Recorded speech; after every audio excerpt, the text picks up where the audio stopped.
ব্যারাকপুর শিল্পাঞ্চল নিয়ে বিভিন্ন শিল্প ভাবনা উঠে আসছে, আপনি বৈঠকও করেছেন এবং নৈহাটি জুট মিল বা ওই এলাকায় যে বেল্ট রয়েছে কারখানাগুলো খোলার ব্যাপারে বা শিল্পাঞ্চলকে আবার আগের মতো ফিরিয়ে আনার ক্ষেত্রে কি ভাব? 19টা জুট মিল বন্ধ আছে, তার মধ্যে এলায়েন্স খুলে গেছে, জেজেআই খুলে যাচ্ছে, নৈহাটি জুট মিল খুলে যাচ্ছে 3 তারিখে।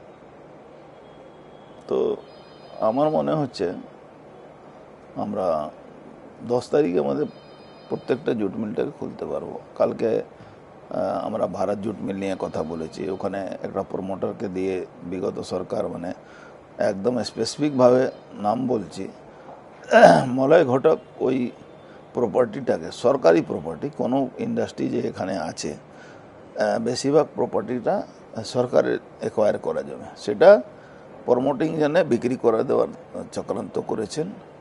সরকারি মিল ছিল, 26% শেয়ার রেখে বাদবাকি সবটাই বেচে দেওয়া হয়েছে। যেখানে জুট মিলে শ্রমিক কাজ করত, বাংলায় নানা রকম তার ট্যাক্স পাওয়া যায়, এইগুলো না করে উনি কারখানাটাকেও বেচে দিয়ে ওটা আমরা আবার রিভাইভ করার চেষ্টা করছি।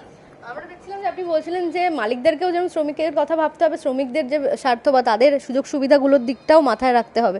শ্রমিক স্বার্থের ক্ষেত্রে নতুন কোনো ভাবনা, কোনো চিন্তা?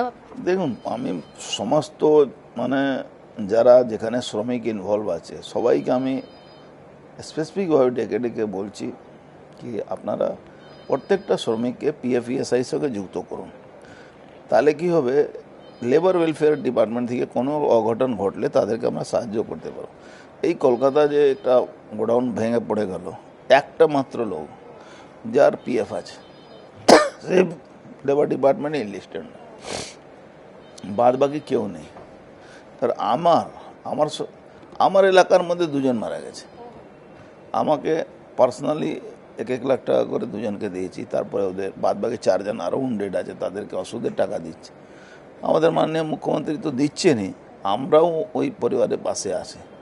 তো আমার বক্তব্য লেবারদেরও বোঝা উচিত, কন্ট্রাক্ট লেবার হলেও পিএফইএসআই করা যেতে পারে। সরকার এরকম সুবিধা দিয়েছে যে সবাই পিএফের আওতায় আসতে পারে, এটা উপভোগ করা দরকার। নৈহাটি অঞ্চলে আমরা দেখছি যে এমন অনেক জুট মিল আছে শতাব্দী প্রাচীন এবং তার প্রচুর ইংরেজ আমলের মেশিনপত্র, সেগুলো দিনের পর দিন চুরি হয়ে গেছে, সেই সমস্তগুলো সমস্ত গরিবপুর জুট মিল তুলে নিয়ে চলে গেল পার্থ ভৌমিকের লোক, সোমনাথ শ্যাম, এরকম অনেক কিছু আছে সব শেষ করে দিয়েছে। ব্যারাকপুর শিল্পাঞ্চল তাহলে সময়ময় ফিরছে, মানে আপনার ফিরতেই হবে। ঠিক আছে, থ্যাংক ইউ।